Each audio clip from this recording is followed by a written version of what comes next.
தேவனே நான் ஓமதண்டையில்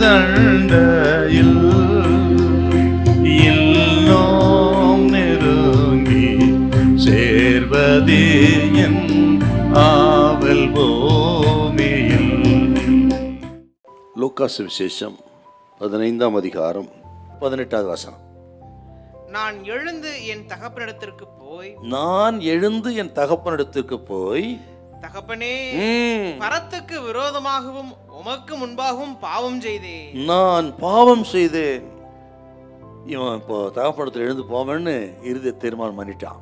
போயிட்டு என்ன தகப்பனத்தில் சொல்லணும்னு முதல்ல திங்க் பண்றாங்க. தகப்பனை இப்போ ஆஸ்தியெல்லாம் கெடுத்துட்டான், சாட்சி கெடுத்துட்டான், தகப்பனை கஷ்டப்படுத்தி வந்திருக்கிறான். இப்போ அந்த தகப்பனை தேடி போகும்போது இவனை கோட்டீஸ்வரனா போறாம, லட்சாதிபதியா பிசினஸ் மேனா போறானாங்க, எல்லாத்தையும் இழந்து கந்த துணியோடு போறான் என்றால், அப்படிப்பட்ட அன்பான தெய்வத்தை துக்கப்படுத்திட்டு வந்தவன் இப்போ அவர் சந்திக்க போகும்போது என்ன ஒருத்தர் சொல்லணும் அப்படின்னு அவன் திங்க் பண்ணி கரெக்டா சொல்றாங்க. எப்படி அப்பாடத்துல பேசணும், என்ன சொல்லணும், முதல்ல எந்த வார்த்தை யூஸ் பண்ணணும் என்று உட்கார்ந்து அவன் சிந்தித்து வார்த்தைகளை கோர்த்து ஆயத்தப்படுத்தி கொண்டு போறான். என்றால் நம்ம ஆண்டவரத்தில் வருவதற்கு முன்பு, பாவ மன்னிப்பை கேட்பதற்கு முன்பு, அவரிடத்தில் மனதிருக்கத்தை இரக்கத்தை பெறுவதற்கு முன்பு நம்ம ஆயத்தப்படுத்தணும். எப்படி சொல்லி நம்ம ஆண்டவரை பிரியப்படுத்தலாம், மனம் இறங்குவார் அப்படின்னு ஒரு ஆயத்தம் நமக்கு வேணுங்க. எல்லா ஊருக்கு போக வெளிநாட்டு போகிற ஆயத்தம் பண்ணுறீங்களே, வெளிநாட்டு போகிறதுக்கு அந்த ஊர் எப்படி இருக்குது, கிளைமேட் எப்படி இருக்குது, கல்ச்சர் எப்படி இருக்குது, அதுக்கேற்ற ஒரு ஆயத்தமாக தானே போகிறீங்க செட்டில் ஆகிறதுக்கு. என்றால் சின்ன சின்ன விஷயத்துக்கெல்லாம் ஆயத்தமாகறமே.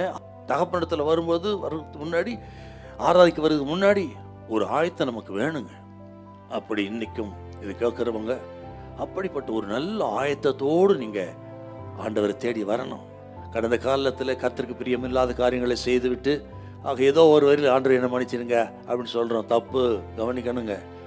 உட்கார்ந்து சிந்தித்து எந்த வார்த்தை யூஸ் பண்ணணும் பண்ணி ஆண்டவர் மனம் முருகத்தக்கதா இறங்கத்தக்கதா நீங்கள் விண்ணப்பம் பண்ணினால் அவர் கோபம் ஒரு நிமிஷம், தயவோ நீடிய வாழ்வு.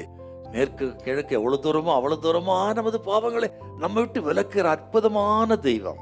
ஆகவே தான் அந்த ஸ்டேட்மெண்ட் ரொம்ப முக்கியம். உங்களுக்கு இருதயத்தின் ஆழத்திலிருந்து நீங்கள் அறிக்கையிட்டு ஜெபம் பண்ணினால் இன்றைக்கு முழுமையாய் நம்ம மன்னித்து பரிசுத்தப்படுத்த தூக்கி எடுக்க கர்த்தர் வல்லவராய் இருக்கிறார். ஹல்லேலூயா, ஹல்லேலூயா.